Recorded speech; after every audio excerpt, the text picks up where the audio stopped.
Hello guys, welcome back to commerce Dhamaka center. आज हम पढ़ेंगे अकाउंट्स का chapter first, financial statement of not for profit organization का part 3। Part 1 में पढ़ा था हमने receipts and payment account. Part 2 में हमने देखा था रिसीट्स एंड पेमेंट अकाउंट के कुछ क्वेश्चन। और आज हम पार्ट 3 में पढ़ेंगे income and expenditure. Income and expenditure जो है end of the accounting period में बनाते हैं। इसमें सरप्लस और डेफिसिट होता है, उसकी हम आगे बात करेंगे। अभी हम पढ़ेंगे इनकम एंड एक्सपेंडिचर का फीचर। क्या फीचर?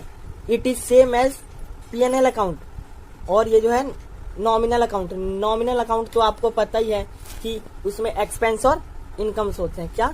एक्सपेंस और इनकम्स। और जो आपका रिसीट्स एंड पेमेंट अकाउंट होता था वो बिल्कुल कैश अकाउंट की तरह होता था, यानी एसेट्स अकाउंट की तरह, है ना। तो फिर सेकेंड है both cash as well as credit. इसमें कैश की भी ट्रांजैक्शन होती है और क्रेडिट की भी। किसकी? कैश की भी और क्रेडिट की भी। रिसीट्स एंड पेमेंट अकाउंट में आपका बस कैश का होता था। और थर्ड जो है it is follows accrual basis. Accrual basis मतलब नॉन कैश, जैसे कि मान लो डेप्रिसिएशन। और जो आपका रिसीट्स एंड पेमेंट अकाउंट में जो होता था कैश बेसिस होता था, उसमें बस कैश के ट्रांजेक्शन होते थे। फोर्थ है आपका only revenue nature of transaction are recorded. इसमें बस रेवेन्यू नेचर के ही ट्रांजेक्शन रिकॉर्डेड होंगे, है ना। और आपका रिसीट्स एंड पेमेंट अकाउंट के अंदर रेवेन्यू एंड कैपिटल दोनों नेचर के ट्रांजेक्शन रिकॉर्ड होते थे।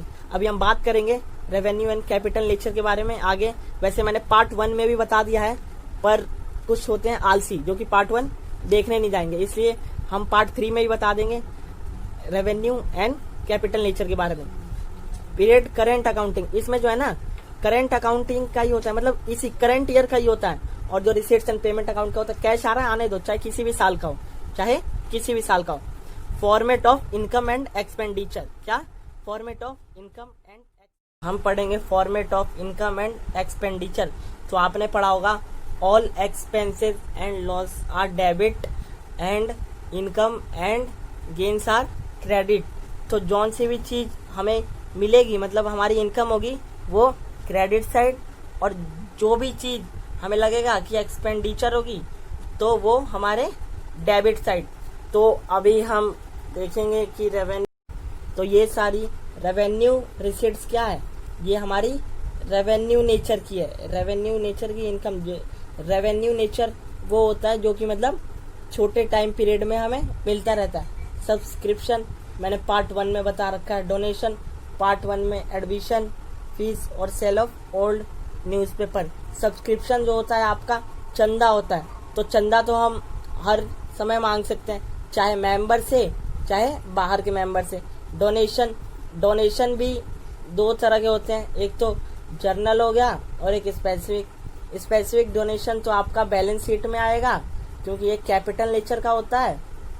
और जो है जनरल डोनेशन जो होगा वो रेवेन्यू, मतलब आपका आएगा इनकम एंड एक्सपेंडिचर में, क्योंकि ये रेवेन्यू नेचर का होता है।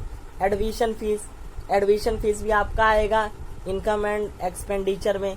सेल ऑफ ओल्ड न्यूज़पेपर बेचेंगे, हर बारी बेचते हैं, तो ये भी आपका आएगा इनकम एंड एक्सपेंडिचर में, इनकम साइड।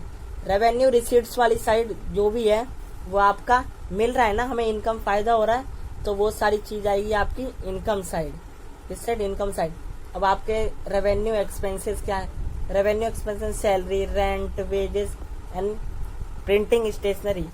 सैलरी, अब आपके ऑर्गेनाइजेशन में कुछ लोग काम कर रहे हैं तो आप तो उन्हें सैलरी तो दोगे ही ना, तो ये भी आप सैलरी तो मंथली देते हैं, तो ये भी आपका क्या हुआ? Revenue expense.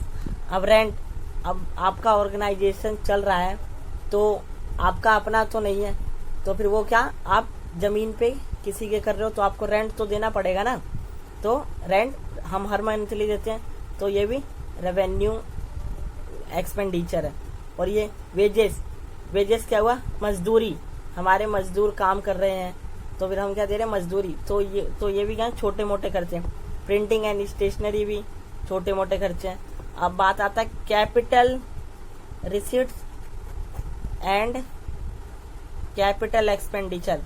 कैपिटल रिसीट्स मतलब जो बहुत लॉन्ग टाइम के लिए हो और बहुत कम बार हो, जैसे इन्वेस्टमेंट, आपका क्या है, कैपिटल रिसीट्स। और कैपिटल एक्सपेंडिचर जो है आपका क्या है, सॉरी, ये जो आपका इन्वेस्टमेंट है वो कैपिटल एक्सपेंडिचर है।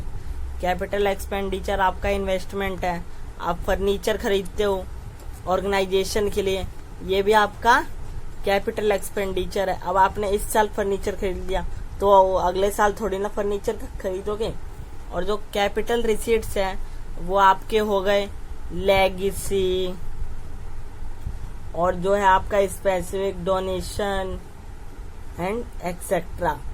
तो जो आज हमने पढ़ा, जो भी आज हमने पढ़ा इनकम एंड एक्सपेंडिचर, उसके क्वेश्चन हम पार्ट 4 में करेंगे। तो आपको जो है सरप्लस और डेफिसिट पार्ट 4 में ही बताएंगे। हमारे चैनल को सब्सक्राइब करें, लाइक करें एंड शेयर एंड कमेंट पक्का करें।